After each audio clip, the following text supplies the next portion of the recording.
Então nós vamos falar agora sobre a parte de flechas no software CIP 3D. A parte de flecha, lembrando que o software calcula a flecha em todas as barras. Então todas as barras que nós temos aqui nessa nossa estrutura, o software vai fazer o cálculo da flecha e vai dar o valor da flecha de todas as barras. Porém, a gente pode fazer uma configuração e essa configuração vai nos apresentar diretamente na parte de resultados se a barra atende ou não a flecha limite. E a flecha limite, ela é uma informação de norma.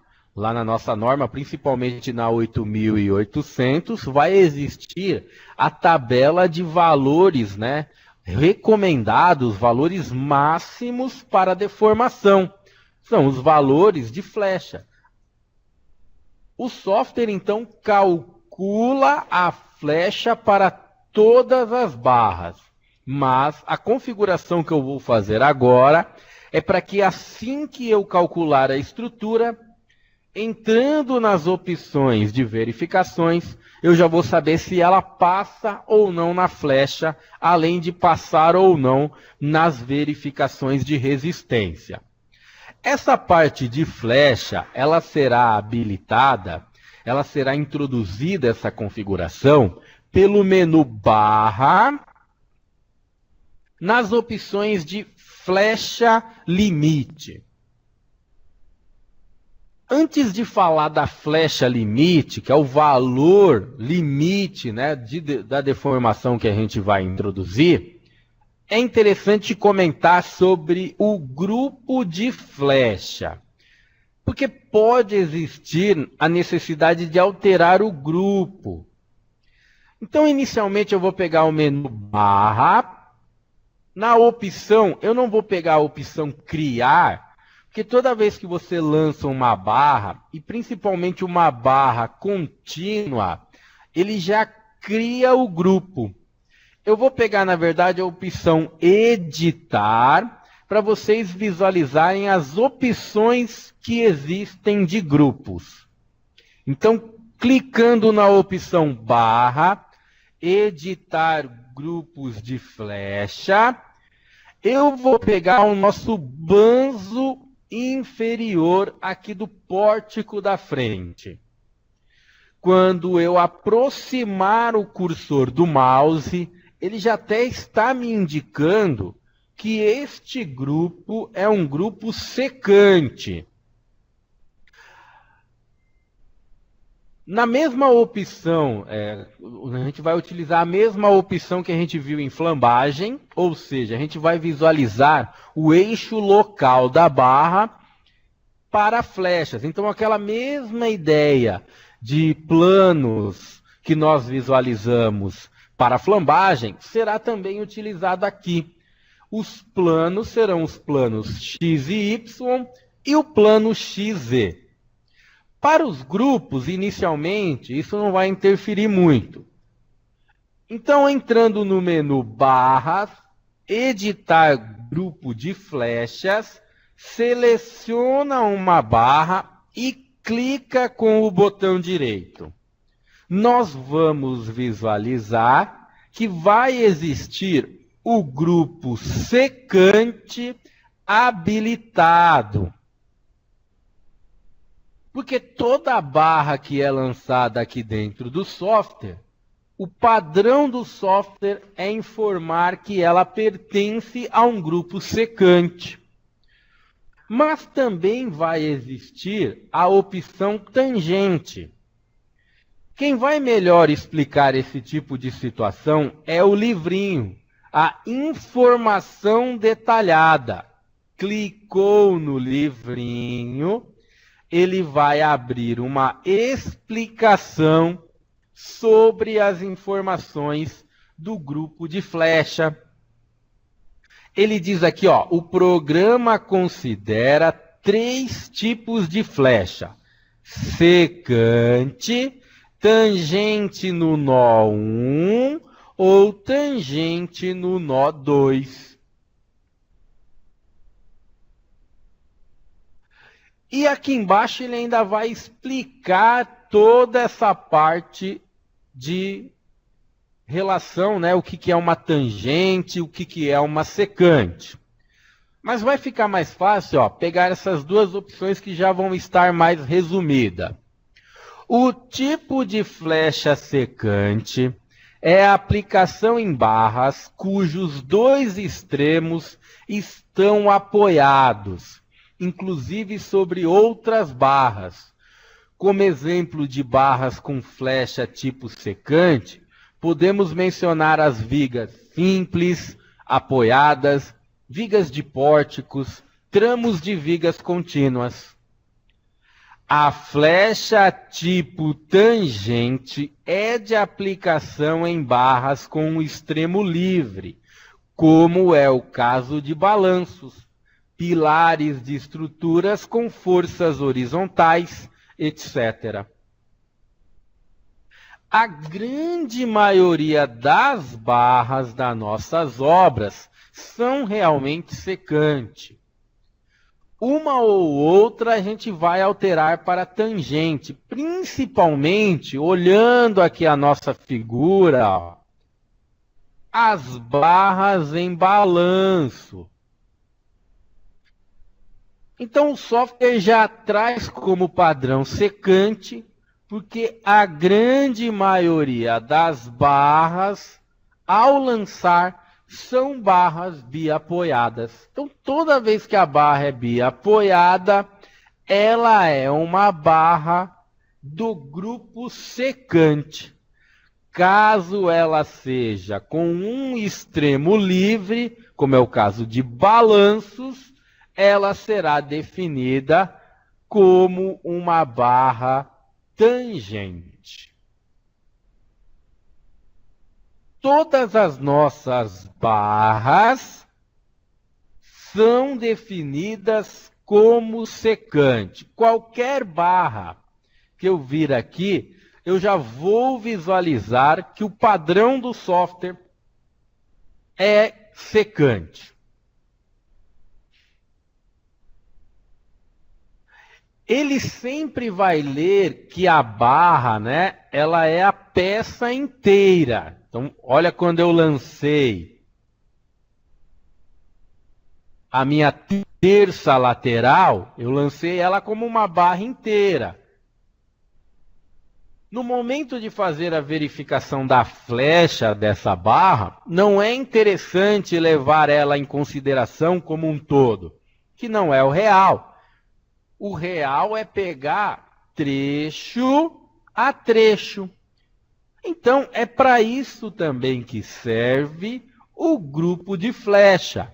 Se eu informar que pelo menu barra, criar grupo de flecha, uma barra que nasce nesse nó a este nó, eu quero informar que a verificação dela será como um grupo de flecha secante, ó. Ele não vai selecionar a barra, ele apenas vai criar. E ele já criou para todas, ó. Uma vez que você fizer em uma, todas as outras já foram criadas, ó. Então a verificação aqui será real, será este trecho, este e este. Então, além de editar, você pode, pelo menu barra, criar os grupos ao qual você fará a verificação. Ó. E uma vez que você criar, já passa a existir. E veja que, ao criar, ele cria como secante, pois é o padrão do software. Então, já visualizamos que vai existir o grupo secante e tangente e que talvez exista a necessidade de você criar grupos de flecha Por mais que o software entenda que a barra seja inteira, às vezes a flecha não é o melhor verificar ela como inteira, já que vai existir alguns travamentos nessa barra. Uma vez que foi especificado o grupo, agora o limite de flecha será dado pelo menu barra, flecha limite. E ele vai entender agora, ó, o grupo de flecha. Eu vou pegar, para determinar a flecha limite, o meu banzo inferior do pórtico 1. Caso os pórticos estejam agrupados, ao informar em um, ele já levará em consideração para os demais. Clicando no menu barra, flecha limite, eu vou dar um zoom para visualizar o eixo local da minha barra. Ó, dei um zoom bem grande.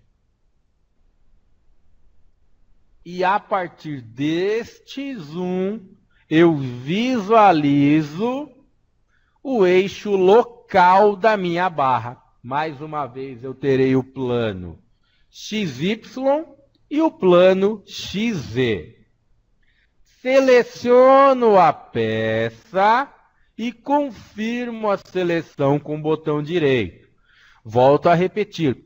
Todas as vezes que você visualizar em uma janela esta imagem, sempre será levado em consideração o eixo local. Esqueçam o eixo global.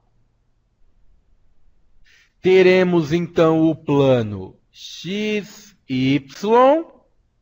e o plano XZ. No caso da terça, agora, o pior resultado da flecha será no plano XY, né? Que é o plano que ele vai fazer a barriga. Mas é interessante também colocar o limite de flecha no outro sentido, principalmente se não houver travamento desses banzos. Mas é muito comum a gente colocar travamento, né? Ao executar, a grande maioria das vezes a gente acaba travando também esses banzos no outro sentido.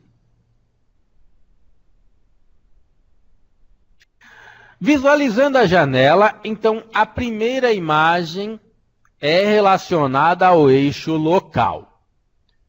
Agora nós teremos que informar a flecha limite. E nós teremos algumas informações aqui que são interessantes a gente saber o que significa. Por exemplo, flecha máxima ou flecha ativa. Flechas absolutas ou flechas relativas. Inicialmente, vamos visualizar qual é a diferença da opção máxima para ativa. Quem vai nos ajudar é a opção da informação detalhada, o livrinho. Ó. Mais uma vez, o software vai ajudar a gente. Ao clicar no livro, ele vai carregar a visualização sobre as informações de flecha limite. E ele já avisa aqui, ó, flecha máxima é o máximo valor absoluto da flecha. Flecha ativa é o valor da diferença entre as flechas máximas e mínimas. Seria como uma média, né? Não bem uma média, é a diferença, né? Uma menos a outra. Nós estamos acostumados a trabalhar com a flecha máxima. A própria norma, ela fala, né, de tabela de valores máximos recomendados para a deformação. Então, ela indica já o valor máximo para essa deformação. Deixa eu ver se eu tenho a tabela da norma aqui, só um minuto. Tenho aqui, ó.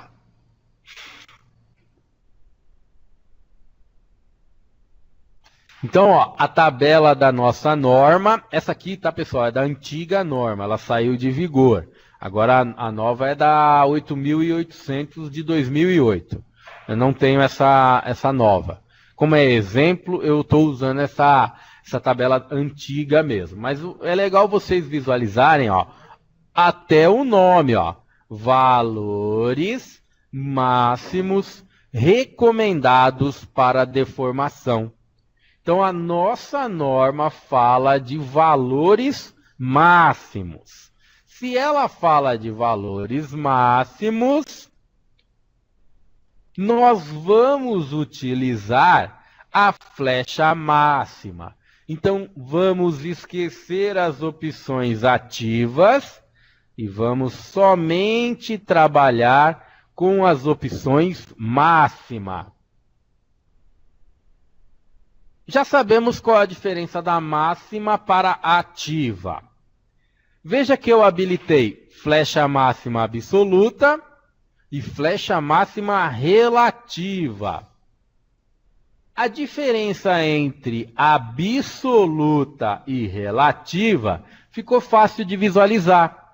A flecha absoluta, a gente informa o valor em milímetros. Então, ela pode se deformar no máximo 8 milímetros, por exemplo. Então, eu informo em milímetros. Por esse motivo, ela é chamada de absoluta.